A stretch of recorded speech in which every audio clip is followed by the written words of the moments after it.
Can you imagine your life where money is your friend, working with you to achieve all your dreams and desires? If you struggle seeing money as your friend, then join Kathy Cook-Noble, financial advisor and educator on understanding how your money can work for you. It is possible. Now, here is Financially Speaking with Kathy Cook-Noble. Good afternoon, everyone, and welcome to the Inspired Choices Network. You're listening to Financially Speaking, and I'm your host, Kathy Cook-Noble. We come together every Monday night, and we tackle something financial or investing related or money related, and all things in my world come back to money anyway, so we can talk about just about anything, because that's generally where the conversation leads, where people have either confusion or questions or want an explanation about stuff they've seen or heard on TV, and they don't quite understand it because what I find a lot in my real life, my day job as an advisor and a bookkeeper in a financial services institution, is that most people are trying to understand stuff that doesn't have anything to do with them.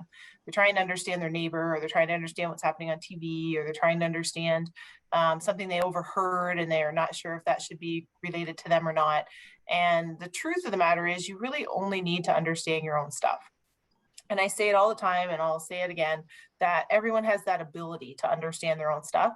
You don't necessarily have to understand your neighbor or, excuse me, like the Warren Buffetts or any of the people that we see or hear about on TV, but you do just have to understand your own stuff.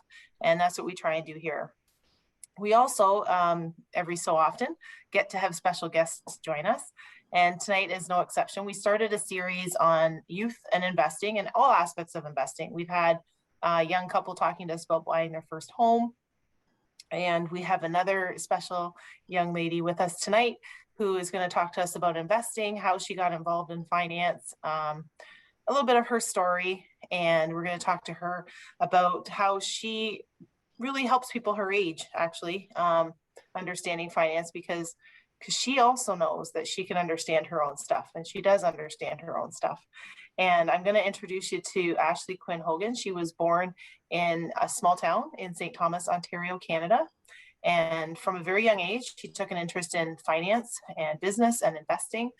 And currently, and I'm going to say currently, but we're going to talk about that, she's an undergraduate student at the University of Western Ontario, which is now known as Western University. It used to be the University of Western Ontario when I was there. Now it's Western University in London, Ontario, Canada.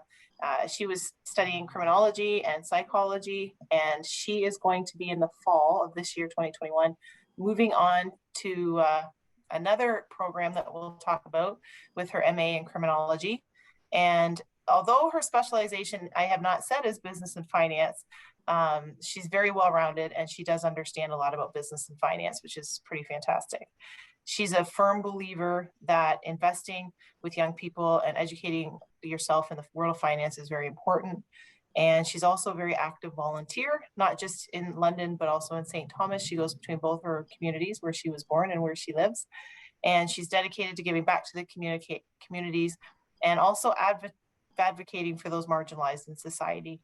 And we will talk to her about that as well. Her interests are reading, baking, hiking, and listening to Financially Speaking, which is also very cool.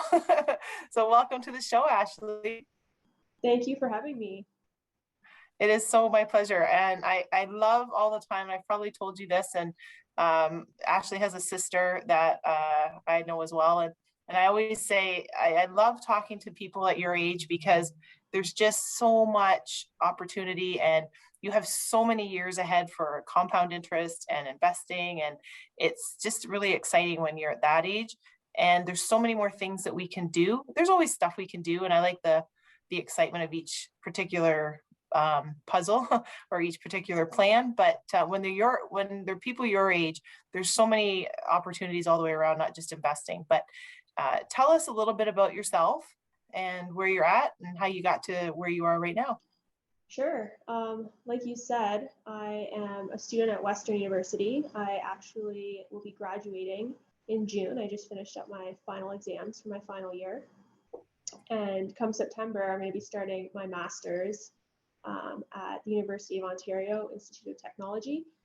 Like you said, it's not in business or finance, it's in criminology. But a lot of my interest is in business and finance and investing.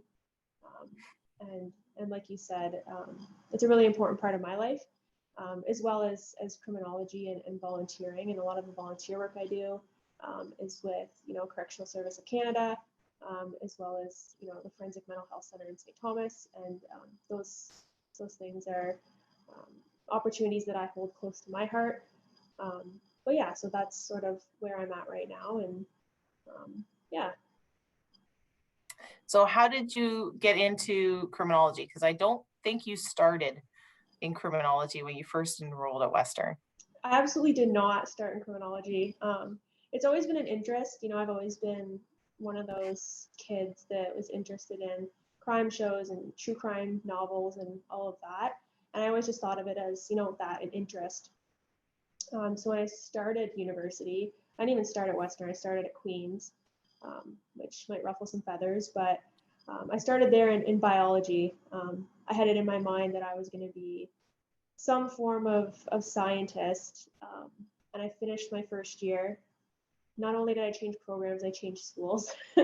I was, kind of off the mark there, but I didn't dislike biology. It's still something I enjoy. It's actually my minor. So my majors are psych and crim, and my minor is biology because it is something I do enjoy. But when I got to Western, psychology was something that I had thought about, and I was debating between, starting school in biology or starting in psychology. And so I said, well, I didn't really love the biology program, so let's try the psychology program. And so I tried that and I enjoyed it. And then, I took some sociology courses and decided to just do both. I couldn't decide, so I did both. And I ended up where I am now, which is a great place to be. Absolutely. And I think for our American friends that are listening, it would be a fair comparison to say, just to give you an idea of how smart Ashlee is, her switching from Queens to Western would be similar to somebody saying, I'm going from like Princeton or Yale to Harvard, or moving around some of those. And in Canadian context, that would be the way that I would explain her changing schools. It was a lateral move for sure. she definitely, they're both extremely good schools. Going to Princeton or Harvard or Yale in the States would be an equivalent of the two of them, wouldn't you say? I'm gonna say that, yeah. I'm gonna allow.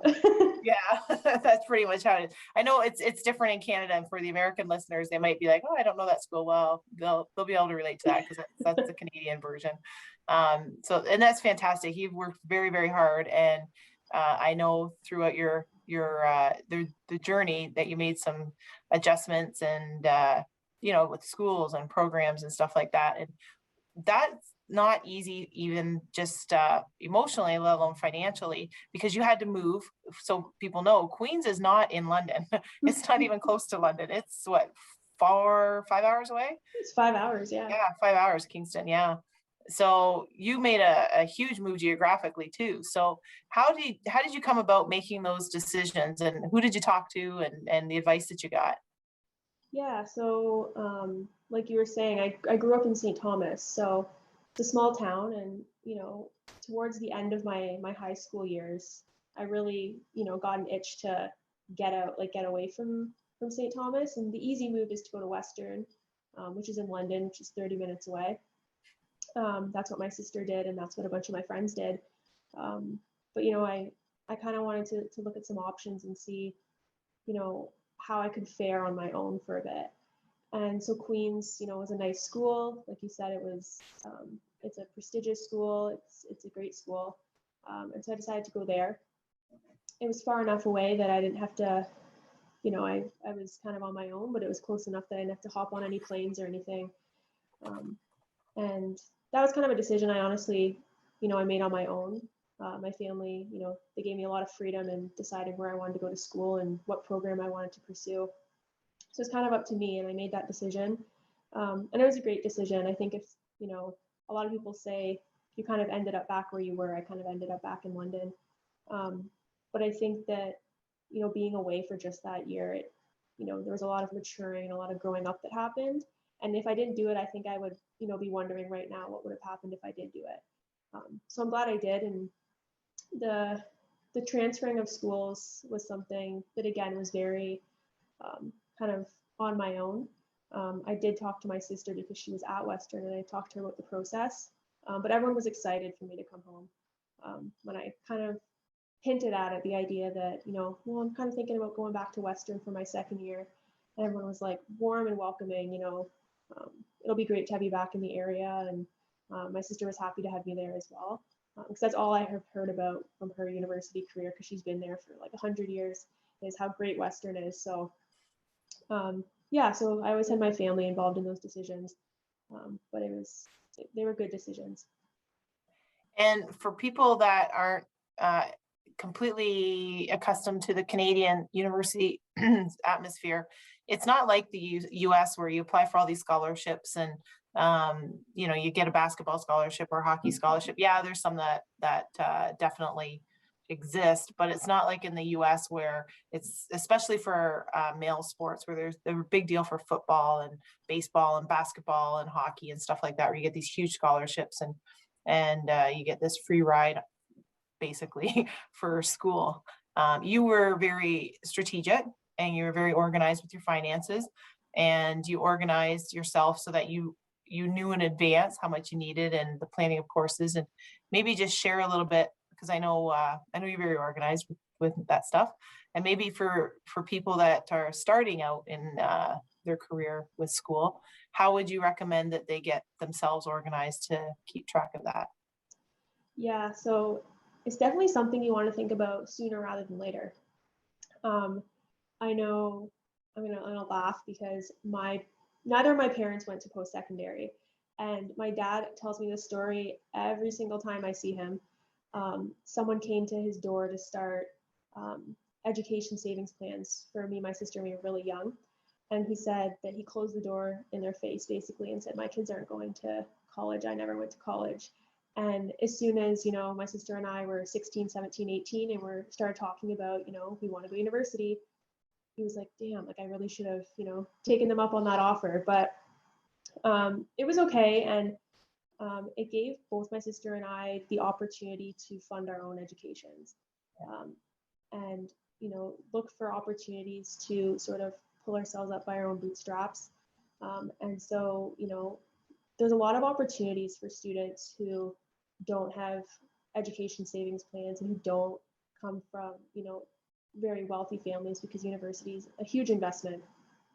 And my sister and I were lucky enough to stumble across some of those resources, like OSAP, for example, scholarships, grants. And we went to a fantastic high school that, gave us access to those resources. And on top of that, it was, being diligent and knowing what we wanted and then seeking that out. So, getting part-time jobs and saving money so that, we could pursue this education that we both really, really wanted. Yeah, absolutely.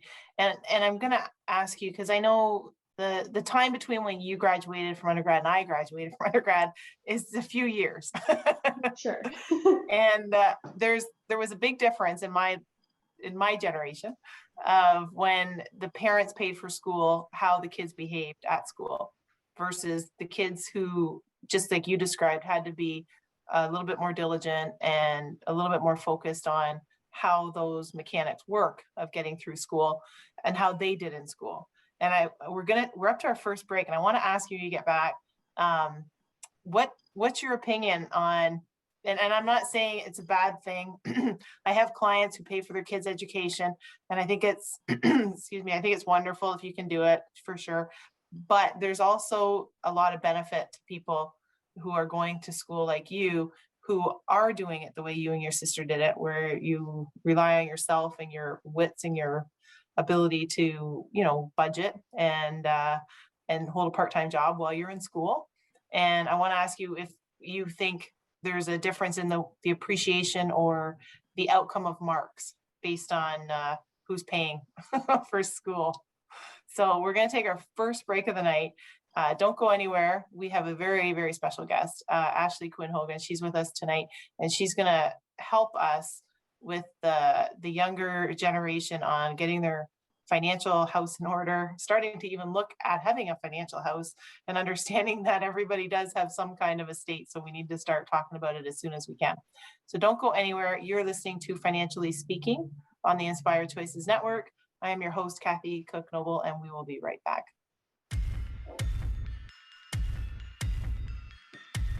Too many of us get caught up in the unreal lives of reality television and complete to acquire stuff, which is setting us up to accumulate lots of debt. We're scared, confused, and don't know who to talk to. By tuning into Financially Speaking radio show with financial advisor and educator Kathy Cook-Noble, you'll learn tips you can use to improve your financial health, which in turn can improve your overall health and make for a very happy life. Live a life you can afford and enjoy. It is possible. Listen for Financially Speaking radio show every Monday at 4 p.m. Eastern Standard Time, 3 p.m. Central, 2 p.m. Mountain, and 1 p.m. Pacific on InspiredChoicesNetwork.com.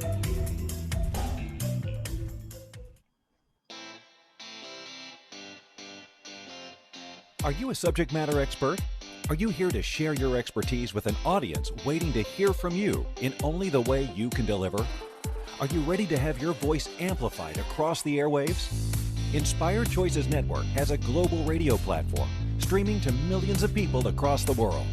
Professionally produced and supported by an accomplished team every step of the way, you can broadcast from anywhere in the world, knowing your voice matters, and we ensure it is delivered with ease and efficiency. Eager to hear your message, the world awaits. Contact us today to become an Inspired Choices Network radio host. Email become a host at inspiredchoicesnetwork.com. This is the Financially Speaking Show with financial advisor and educator Kathy Cook-Noble. To participate in the program, join our live studio audience in our chat room at inspiredchoicesnetwork.com. You can also make the choice to ask or comment by email by sending to Kathy@bookkeepplus.ca. Now back to the program. Welcome back, everyone. You are listening to Financially Speaking on the Inspired Choices Network. I am your host, Kathy Cook-Noble, and tonight we're here with a special guest Ashlee Quinn-Hogan, and she is one of the experts on youth investing that is going to be helping other young people get started and just understanding a little bit about finance in terms of when would you start, why would you start? But before I went to break, we were talking about education and her and her sister, but specifically Ashlee, they both have a passion for learning and do very well in school and have done very well. And Ashlee's moving on to the master's program in the fall. So before we went to break, I had mentioned that, do you find that there's a difference between the appreciation of somebody paying for your education versus you having either to pay for it yourself or in part pay for it yourself? Did you find that in your undergrad that, because Western University is a fairly well situated school. It's got some very affluent individuals there. And did you find that the quality of the degree or the quality of the pride in the learning, I suppose, was different for those who paid for it themselves or had to pay for part of it versus having somebody else do it for them? Yeah, I think, like a lot of things, I think that your appreciation for something is higher when you have something personally invested in it. And, it's in education is not a cheap thing. It doesn't come easy to a lot of people. And I know for me, that's all I can speak to really is I really, really appreciate the time and the dedication that goes into the degree, but also that has went into making the money and saving the money that allowed me to actually pursue that degree. And, I have friends whose parents, either contributed fully or contributed, somewhat to their education, which, as you said before, is a great thing. It's a beautiful thing. But I have noticed there is, a little bit less of that appreciation on some counts. I'm not saying that's always the case, but one thing I've got to learn is that when you pay for something on your own, because money is, a hot commodity today, when you got to pay for something on your own, you end up appreciating it a lot more and valuing it a lot more. And, so I'm glad, I wouldn't trade anything for the world. If, my parents are millionaires and they had paid for my university, I'm still, really glad that I got the opportunity to pay for it myself. Absolutely. Absolutely. And you can tell by the way that you've treated your education that that's the case. So let's talk a little bit about investing and getting started, your interest in investing. Do you guys, and I want to know because I'm curious if on campus or in your friends, like if you're, I know with COVID you're not hanging around like you used to, but when you did, does the conversation ever come up about planning for your future and when do you start investing or how do you invest or hey, who here is investing or saving their money? Do those conversations take place? Not often in my circle anyway. I know that there's some circles on campus and, acquaintances of mine, they've had the conversation about investing, but what that investment looks like can be very, very different. But in my particular circle, there's not a lot of conversation around it. And if there is, it's something that I've brought up. But I remember the example that's coming to mind is a few months ago, I mentioned that I was meeting with you to sign some paperwork for life insurance. And everyone's like, all my friends were like, why are you getting life insurance? You're, 22, I think I was 22, or 23 years old. And, it's not something that people know a lot about. And I think it's, taken for granted. Absolutely. And in those conversations, because it's funny, I will tell you, I had this very similar conversations when I was your age, only it was my sister that would say, what is wrong with you? That's so morbid. Why would you talk about life insurance? And now she says to me, because, we're talking 20 years later or 25 years later, she'll say, why didn't you make me? And I just think it's funny because it's easy at my age to look back and say, but I told you. But you are that age and them saying, why are you talking about life insurance? So what do you say to people when they say something to you about, well, why are you investing your money? Or why are you, that's for old people. Well, my first reaction is to, give them, a little laugh and say, oh, you'll see, like 20 years, then come talk to me. But no, for the most part, I don't enjoy that, I told you so moment. So I'm not looking forward to that by any means. People in my life that, haven't really thought about investing or haven't thought about those more mature conversations or endeavors, I just try and tell them what I know. At the end of the day, it's their decision, it's not mine. But I know my sister, for example, her and I had a lot of conversations. I started investing sooner than she did. And it was kind of a push to get her to take that leap as well. And to my knowledge, there's no regrets there, but that's what I try to do with all of my relationships is, pass on what I know and what I've received out of investing in myself and in my future. And people can take from that what they will. And to tell the truth, is it that hard? When we sat down the first time, was it where you were super overwhelmed and you're like, oh, this is going to be really complicated and difficult? Or is it really fairly easy? It's the easiest, I don't want to say it's the easiest thing in the world, but it's so easy. Yeah. Definitely the fear of the unknown, right? It was something new. So coming into it, I was a little bit nervous, but as soon as you and I met for the first time and we spoke and we made a plan, it was the easiest thing. Yeah. And staying on the plan, how easy is that if people ask you about that? Because it's an ongoing thing. It's not just, hey, today I decided I'm going to do something. And it's not an everyday where we would talk, but it is an ongoing plan. So how easy is it to stay on plan? For me, it's like second nature. It's a habit. It's not something I honestly think about every day. But you do have those, the ability to check how your investments are doing and stuff like that. And that's really motivating. So that's encouraging and that motivates me to stay, with the plan. But I think that just knowing that, this plan is meant for your future, to me, that keeps me on track and it, really motivates me to continue doing it and continuing growing that money. That's awesome. And when we talked about the plan of getting you on track, we talked about it in terms of your future self too, didn't we? And it wasn't just, oh, you're going to be 20 and that's that. It's going to be, well, when you're 30, when you're 40, when you're 80, when you're 100.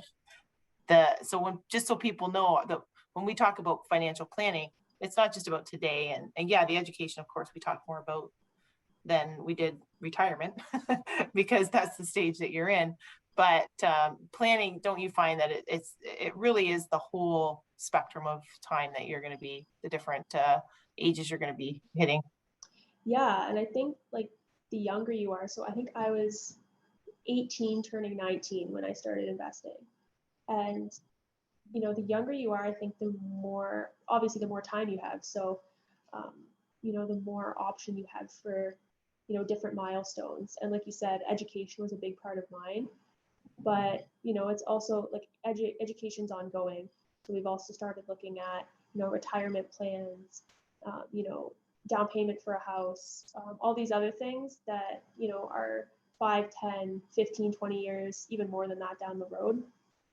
And so, yeah, like investing young, it opens up all of these areas, as opposed to if you were someone starting out when you were 50, who, just has, retirement to save for. And do you find that at your age, talking about retirement and the future is because I have different reactions with people where they're like, oh, that's so far away, or I can't even think about that because I can't even imagine being that old. But how is your reaction when you think about, oh, my retirement, which you haven't even started your career because you're just finishing off your education part of it. But how does that affect you? Does it give you some sense of calm and security knowing that you have a plan, or does it give you a feeling like, wow, that's just so far away, I can't wrap my head around it? It's absolutely reassuring, because, like you said, it is, 40 plus years in the future, but it's definitely coming, right? Whether, it's, whether I want to admit to it or not, it's something that's going to happen. So why not prepare for it now? One of the things that I like to think about, not just in the financial aspects of my life, but in every part of my life is, instant versus delayed gratification, right? You can either, enjoy something and have it easy now and hard later, or you can, sweat it out a little bit now and then have it easy later. And I always choose to go with the latter, which is, not necessarily that it's a hard thing to invest money, but to, put that money aside and not enjoy all of, reap all of its benefits right now, but put that away for later so that in 40 years, I have that. And it's delayed gratification, and it's, it's easier later. So I rather deal with the, maybe not having the 2 vacations a year right now. Yeah, and it kind of works out because with COVID, you're stuck at home studying anyway. Exactly. So it should be a year where it's easier for people to invest, but I can tell you it's not happening so much. And do you find in your age group, I know it depends on what group you're in, and I know you mentioned on campus and like other schools, they might have investment clubs, in the business school, I think you probably see a lot more of that than the general campus. But did you ever see anything like that in school, or were you ever a part of any of those clubs, either before university or during university? Yeah, like you said, I know there's definitely, I'm sure that Ivy Business School has something going on over there, that I'm not very familiar with. But in high school, it's not really mandatory. Like none of my friends took, business classes or classes on finance or anything like that. But I did. I took, business and accounting, and that's where I got the bare bones, the bare basics of my knowledge, and that's where my interest developed. But what I find is there's not a lot of resources or information out there available to people my age in particular, and then they fall into this trap of not realizing it until they're in their 30s or 40s that, crap, I should have learned this sooner. Yeah, absolutely. And perfect timing because we're up to our second break already. Can you believe it? Time flies in cyber time, I guess. So we're going to take our second break tonight. And when we come back, we're going to talk to Ashlee about what's next. And she's off to do her master's, like I mentioned, but that's not going to be in London. So that's another change in venue. So when she comes back, we're going to find out what that looks like for her and what that does to her, changing her life once again and uprooting herself and going someplace else. So don't go anywhere. You are listening to Financially Speaking on the Inspired Choices Network. And we are very, very excited and privileged to have Ashlee with us tonight, because she is going to help us, just like the other youths, with helping the younger generation understand about finance and investing and taking some of the fear out, because sometimes it's easy when your parents tell you or somebody your parents' age tells you, but it's entirely different to hear it from someone your own age. So don't go anywhere. We will be right back.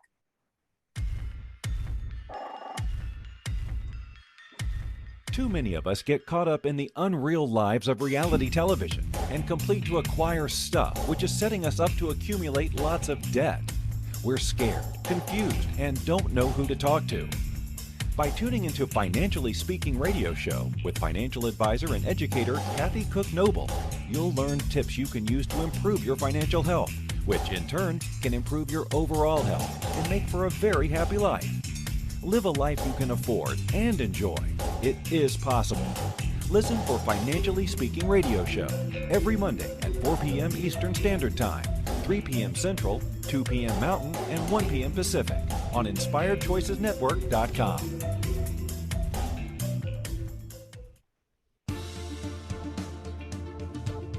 Money is complicated, right?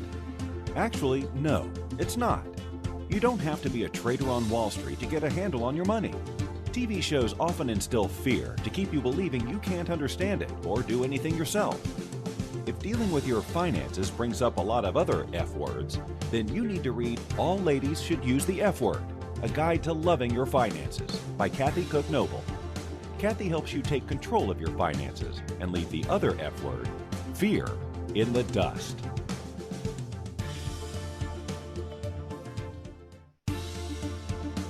This is the Financially Speaking Show with financial advisor and educator Kathy Cook-Noble. To participate in the program, join our live studio audience in our chat room at InspiredChoicesNetwork.com. You can also make the choice to ask or comment by email by sending to Kathy@bookkeepplus.ca. Now back to the program. Welcome back, everyone. You are listening to Financially Speaking on the Inspired Choices Network. I'm your host, Kathy Cook-Noble, and we are excited because we have a special guest tonight, Ashlee Quinn-Hogan, and we've been talking about youth investing. We're also excited at the network because we have a new mobile app, and it is down. You can download it now. It's available now. It's super easy. It's fantastic. Kind of like the way Ashlee describes finance, it's easy for people to do and easy to access. So download it from Apple or the Android app. You can listen live. You can enjoy our podcasts and TV episodes wherever you are now with your smartphones. And you can also join us in the chat room too. So click on the shows, scroll to the bottom, and then click chat room. And you can go check it out. It's absolutely free. It's just search for Inspired Choices Network. And while you're there, join the contest, because there's a contest going on right now with the network. And all the details are on the app, on our website, or you can reach out and email any of the hosts and we can get that for you as well. So InspiredChoicesNetwork.com is where you can see everything, or through the Inspired Choices Network app. And Ashlee, we were just talking about, before we went to break, we were talking about what's next for you, where you're going next. What's it look like for you in the fall? Because we said you're going to be doing your master's degree, but you're doing it at a different school. And where is that school? Like, how far away from where you are right now? Yeah, so it's about 2 hours from London, give or take, depending on how fast you speed. But in Oshawa, so Ontario Tech, is where I will be ending up in September. Yeah. And what's next on your list? You're looking to do your master's degree, and then you might be there for a few years, huh? Yeah, we might.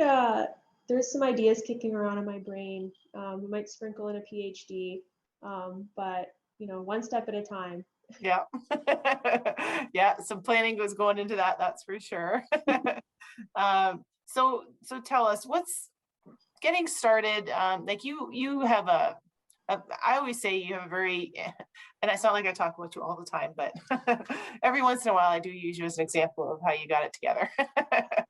And you have a pretty unique perspective from a lot of youths, and I feel bad because when people talk about kids in their 20s and they're young adults, not kids, but they hear, oh, these kids they're not holding a job, they're not doing this. And I think there's a couple that instantly, and you're one that pops to mind. I'm like, no, she's doing it right. And when you got started, what's one thing you wish you had known, maybe back when you were 18 or 19, when you first started, before you started investing? What's something you wish you had known then, or even known earlier than 18 or 19? I guess I wish I would have known, how easy it is and how rewarding it is to invest. Because, like I said earlier, before our break, there's not a lot of resources available to students, 17, 18, 19, when that's the age that you actually should be thinking about those things. And resources, in terms of school, in terms of their parents, because a lot of the time, the parents are at the age where they're just getting started. So it's unrealistic for them to put that expectation on their child as well. But I wish I would have known, a little bit more about how easy it is to invest and how important it is for, young adults to have that future started. Absolutely. Yeah. Um, what's been one of the big, because I know you mentioned, and I agree with you, there's not a lot of super resources out there, but what is one of the resources that you would say was pretty helpful to you? I think the main one that's coming to mind is, I've been out of high school for a few years, but there are opportunities in high school to take courses in business and accounting. And I know it's not directly related to, investing and finance and things like that, but it gives you a taste of how important it is to gain that financial literacy and to gain some aspect of, I should start thinking about this now.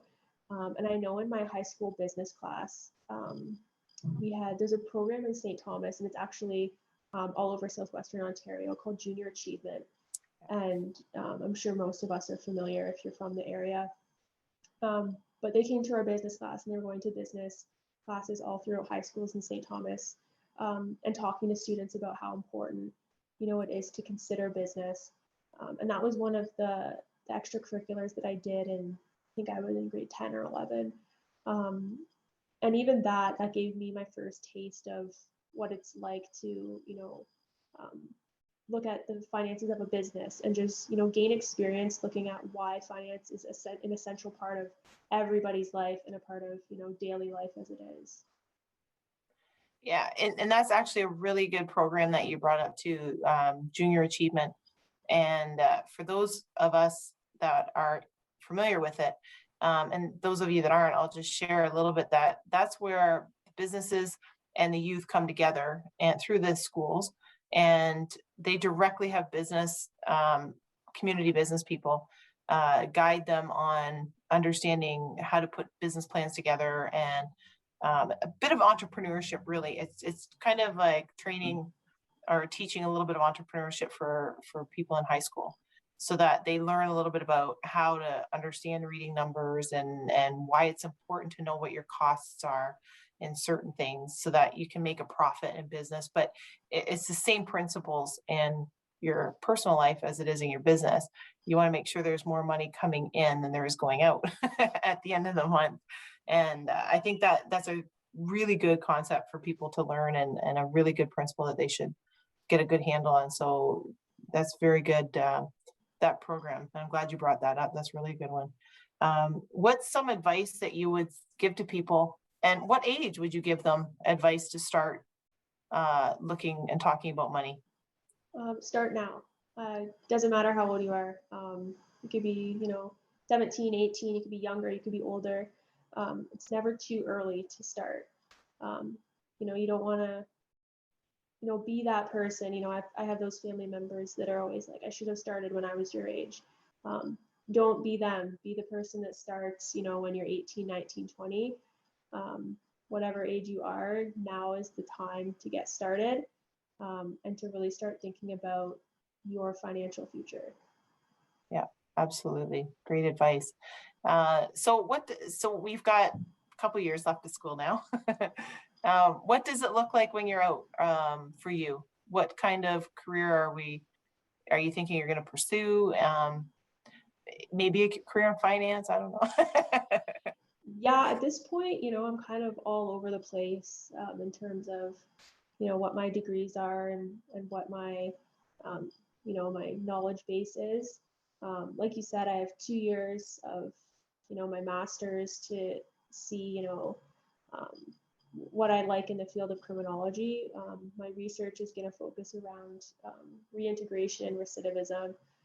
Those are two things that are very important to me, and I'm fairly confident that that's where my career is going to be headed, is in the area of looking at how programs and policies can be implemented and altered to account for more effective reintegration and rehabilitation of Canada's prison population. But I'm also considering a PhD, and a couple of the programs I'm looking at there. One is forensic psychology, and that would take me, a little bit more into the prison system and get a little more hands-on. So right now, nothing's set in stone, but definitely I'm a big advocate for, working with prisoners in Canada and working in the criminal legal system in Canada. Yeah, absolutely. And the path that you're on, because you've done so much planning and you're very aware of your situation and your finances and where you're going to live and good on the planning and stuff. Do you go forward into this with excitement, or do you go into it with a little bit of like, whoa, I'm not really sure where I'm going to end up yet? Or is there anything that you're fearful about, or how are you approaching all of it? Right now, it's still mostly excitement. It's, moving. So I'm going to be leaving. I'm going to be moving 2 hours away. The first time I've lived outside London in about 4 years. A new school, new peers, a new, topic of study, a new degree. So right now it's a lot of excitement, but, the fear will trickle in. It's inevitable.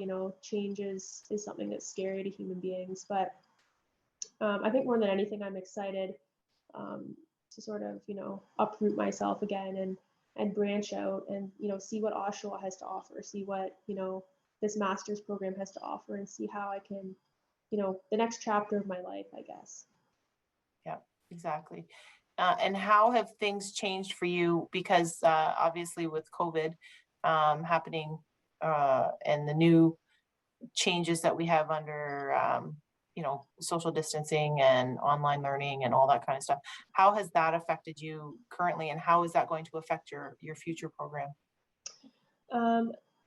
Yeah, my school, and I know a lot of the universities, if not all of them, they're really, determined to be back in person full time in September. And I'm all for that. I haven't been in a classroom in over a year. Yeah, it's been like this whole last year, I haven't stepped foot on campus for an academic purpose anyway. But which, it's kind of, not a great way to spend your last year. So I'm hoping that come September, I will have that opportunity to be on campus. Either way, if we're online, which at this point, nothing will surprise me anymore, I'm still going to make that move. And, London's given me, a lot. So it's time to, see what somewhere else has to offer, regardless of, whether it's going to be in person or not. Yeah, excellent. It's been a year, eh? Wow. Yeah. A year goes fast.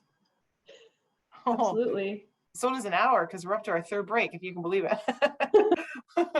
So we're going to take our third and final break of the night. And when we come back, we'll get Ashlee's final thoughts.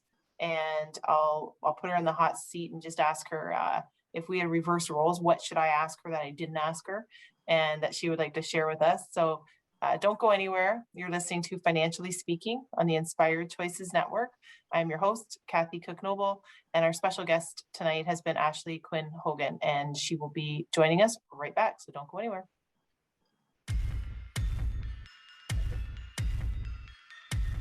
Too many of us get caught up in the unreal lives of reality television and complete to acquire stuff, which is setting us up to accumulate lots of debt. We're scared, confused, and don't know who to talk to.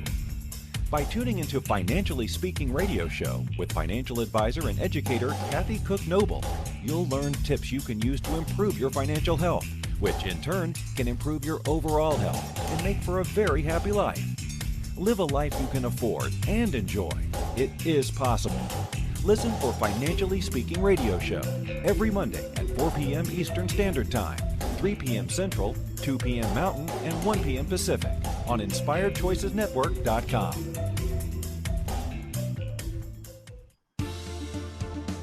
This is the Financially Speaking Show with financial advisor and educator Kathy Cook-Noble.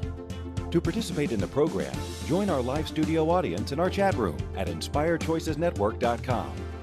You can also make the choice to ask or comment by email by sending to Kathy@bookkeepplus.ca. Now back to the program. Welcome back, everyone. You are listening to Financially Speaking on the Inspired Choices Network. And we have had a very special guest tonight with us, Ashlee Quinn-Hogan, a very extraordinary young lady who is starting her master's program, pursuing that in the fall, just graduating from her undergraduate graduate degree at Western University in London, has taken a very, very good, and I'm going to say easy approach to investing, in the sense that she makes it very easy to understand, and she understands it all her stuff herself. And it's something that I think is just incredible, because she lives exactly what I believe can happen, is where you can understand your own stuff and you can start early and you can be involved and you can start these great habits at a younger age. And I just think it's a wonderful thing. That's why we're doing a series with some younger investors and younger individuals, because I personally think they get a bad rap. they get a lot of bad press about their work habits and buying houses and financial responsibility. And I think, you know what, there's some pretty spectacular youth out there, and I just happen to be lucky enough to know some of them.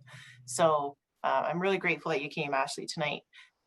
And before we went to break, I was asking you, what have I missed asking, or what is it that you'd like to share that I haven't brought up tonight? Yeah, I guess one thing would be just for young people that are listening, or parents of young adults, you don't have to have a massive sum of money to start. That's the beauty of having time and starting early, right? You know, like I said, I've funded my own education. I've had the opportunity to access my own finances and to assess those and to utilize those my own way. And that's the beauty of investment and starting young, is that you're giving yourself, or in the case of parents, you're giving your child that opportunity to start looking at their future. And it doesn't have to be, some giant sum of money that's, coming from wealth or anything like that. You can start small, and over time, the beauty of time is that you have that compounding for you. So I think that's something important to note as well, is that you don't have to come into it with a ton of money. Start with what you have and then work from there. Yeah, that's great advice. You're absolutely right. And so with that, what would you say financial freedom looks like for you? If you could say, hey, my financial freedom picture is this, what would that look like? For me, I like having, the freedom to do, eventually. Right now, I am a young adult and I am very cautious about what I do, but eventually, to have that freedom to spend, money on things that I want, and not necessarily, luxury, extravagant things, but having the freedom to, spend that money the way that you want to spend it, and knowing that you're not, just throwing money out there, but having a plan for spending it, and then having something to fall back on, which is right now, that's the purpose of my investments, is I always have that there as sort of, a support in case something were to happen. that's my financial freedom is having something to fall back on. And do you find that just having started financial planning and obviously you mentioned life insurance and that, does that just give you it's funny because just on life insurance, people are always of two minds. They're either, I'm too scared to talk about it because if I get it, I'll die, or they're afraid that if they don't get it, that something's gonna happen to them. So I get the two extremes usually. But do you find that just having that in place gives you a little bit of relief and comfort to not be reckless, but to take a little bit more risk in terms of going to try new things and even travel to new places or different places once we're allowed to travel more freely? Absolutely. It's different when you have, money that, you kind of are dependent upon, right? That has to go to bills or rent or whatnot. But to have that, investment as something that, if you have issues with your car or, you do have a family emergency or something, you have something that can back you up. And that, gives me, freedom, and it gives me confidence to say, well, I have that money that's going to back me up. So why not, take that vacation that I haven't been on in 5 years, or spend money on, this, this friend get together that, I've been putting off because of money or whatnot. So I think that's also a positive thing that comes from it. Very good. And is that something down the line as a reward for yourself? Let's say when you graduate from your PhD program and you finish your master's, you finish your PhD, is there something that you have on the horizon that you're going to reward yourself with? Maybe a little indulgence of your own, like maybe a trip, or there's a special pair of shoes you got your eye on or something like that? You know what? Honestly, it's not something I've thought about, but now, I'm thinking that maybe I'm going to be planning a trip. With COVID, I try and traveling something that's also very important to me. So I'm trying to travel as much as I can. And obviously that is nothing right now during COVID. So maybe what I'll do is I'll save up for a big one at the end of my master's or my PhD, just as a reward. And I do think I deserve it. You absolutely deserve it. You've got a lot of years ahead of you and a lot of studying and sacrificing for your time. It's not just about money. There's a lot of time that people may not realize is an investment as well. And time is the only commodity that we can't control or get back. And that's that one thing that you are putting a lot of time into you're investing in yourself by doing that. And I think that is fantastic. I'm so excited that you were able to join us tonight, and I'm very grateful that you agreed to come on tonight and share a little bit of your perspective. And I definitely wish you all the best, because you do deserve a trip at the end, and I think you should plan for it. Well, thank you. It's been a pleasure.